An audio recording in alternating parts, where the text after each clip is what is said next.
Hi hello friends, இன்றைக்கி என்ன ரெசிபின்னு பார்க்கலாம் வாங்க. இன்றைக்கி வந்து மீல் மேக்கர் பிரியாணி. புரட்டாசி மாதம், ஸோ நிறைய பேர் நான்வெஜ் சாப்பிட மாட்டாங்க. அவங்களுக்கெல்லாம் இந்த மாதிரி செஞ்சு சாப்பிட்டா நல்லாயிருக்கும்.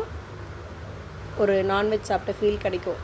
வாங்க எப்படி செய்கிறதுன்னு பார்க்கலாம். ஒரு குக்கர் எடுத்துக்கலாம். நான் ஏற்கனவே 2 டம்ளர் அரிசி ஊற வச்சுருக்கேன். சாதா அரிசி தாங்க, பாஸ்மதி இல்லை. கொஞ்சமாக ஆயில் அல்லது நெய் விட்டுக்கலாம். நான் நல்லெண்ணெய் விட்டுக்கிறேன். ஹோல் பிரியாணி மசாலா, அதாவது ரோஜா இதழ், பிரியாணி இலை, கல்பாசி, ஒரு ஏலக்காய், சோம்பு கொஞ்சமாக, ஒரு பட்டை, 2 கிராம்பு எல்லாத்தையும் ஆட் பண்ணிக்கலாம்.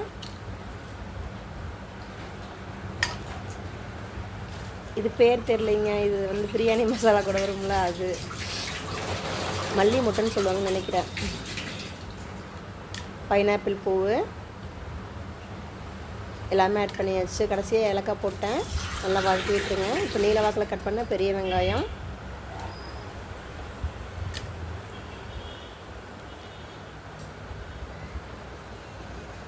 நான் வரமிளகா சேர்த்துருக்கேன். நீங்கள் கம்பல்சரி பச்சை மிளகா போடுங்க, டேஸ்ட் சூப்பராக இருக்கும். நீல வாக்கில் கட் பண்ண பெரிய வெங்காயம் ஒரு 2, வரமிளகா ஒரு 3 வரமிளகா போட்டிருக்கேன். நல்லா வதக்கி விட்டுருங்க. உங்களுக்கு இஷ்டம் இருந்தால் முந்திரி பருப்பு கூட ஒரு 10 முந்திரி போடலாம்.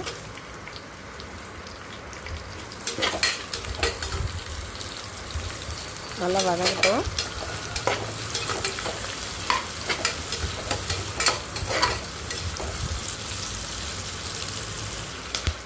இஞ்சி பூண்டு பேஸ்ட்டுங்க.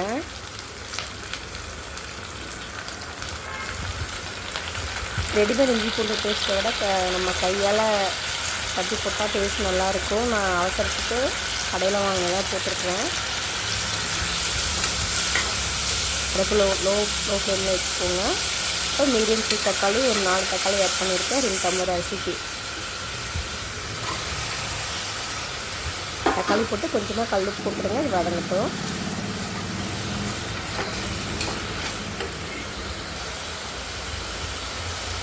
கொத்தமல்லி, புதினா நல்லா வாஷ் பண்ணி ஆட் பண்ணிக்கலாம். நான் மீல் மேக்கர் வந்து தண்ணியில் கொஞ்சம் நேரம் ஊற வச்சுருக்கேன். நான் இந்த பிராண்டோட டேஸ்ட்டு 1 ஸ்பூன் ஆட் பண்ணுவேங்க. எல்லா பிரியாணிலையுமே டேஸ்ட் நல்லா என்ஹான்ஸ் பண்ணி கொடுக்கும். பிரியாணி டேஸ்ட்டுன்னு சொல்லுவாங்க. இதைய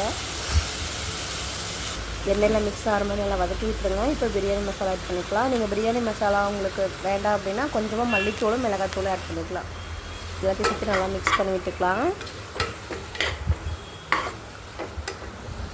இப்போது தண்ணியில் போட்டு வச்சுருந்த மீல் மேக்கர் கொஞ்சம் ஊறி வந்துடுச்சு. அதை 2 டைம் நல்லா வாஷ் பண்ணி புழிஞ்சு எடுத்து நம்ம அதில் போட்டுக்கலாம். நல்லா மிக்ஸ் பண்ணிடுங்க. மசாலாவோட அதில் சேர்ந்து நல்லா வதங்கட்டும். இப்போ அரிசியை கழுவி போட்டுக்கலாம்.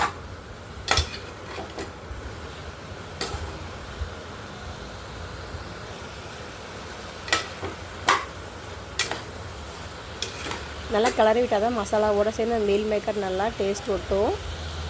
இப்போ அரிசி ஆட் பண்ண போகிறேன். அரிசியை சேர்த்து நல்லா ஒரு கிளறி விட்டுருங்க.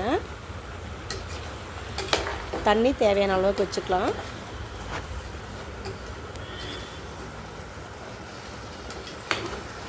ஒரு சிலர் தாளிக்கும் போது தயிர் ஊற்றுவாங்க.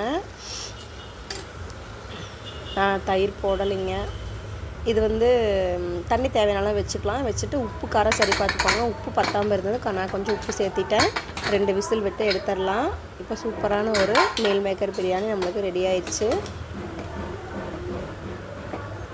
தயிர் பச்சடியோடு வச்சு சாப்பிட்டிங்கன்னா டேஸ்ட் சூப்பராக இருக்கும். கண்டிப்பாக நீங்களும் செஞ்சு பாருங்கள் ஃப்ரெண்ட்ஸ்.